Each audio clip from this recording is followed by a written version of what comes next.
Tirupati SV జంతు ప్రదర్శనశాలను అభివృద్ధి చేసేందుకు కృషి చేస్తామని శాసనసభ స్పీకర్ అయ్యన్న పాత్రుడు వెల్లడించారు. శాసనసభ కమిటీ సభ్యులతో కలిసి ఆయన జంతు ప్రదర్శనశాల సందర్శించారు. జూ పార్క్ ఆదాయ వ్యయాలపై అధికారులతో కమిటీ సభ్యులు సమీక్షించారు. నిర్వహణకు 18 కోట్ల వ్యయం అవుతుందని స్పీకర్కు అధికారులు తెలిపారు. 3 విడతల్లో జూ పార్క్ అభివృద్ధికి ప్రణాళికలు సిద్ధం చేయనున్నట్లు అయ్యన్న తెలిపారు. చాలా బ్రహ్మాండంగా మంచి విస్తీర్ణం ఉన్న జూ ఏదంటే తిరుపతి జూ.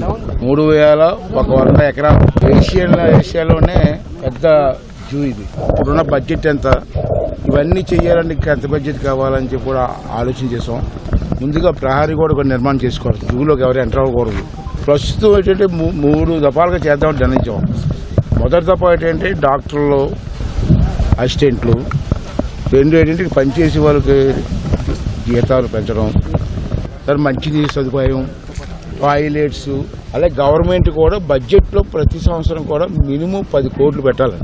అది కూడా డిమాండ్ చేసి చంద్రబాబు నాయుడు దృష్టి తీసుకెళ్లి, అలాగే పవన్ కళ్యాణ్ గారు కూడా దృష్టి తీసుకెళ్లి ఈ 2 జూలు బాగు చేయించాలనే ఉద్దేశంతో నిర్ణయం తీసుకోవడం జరిగింది.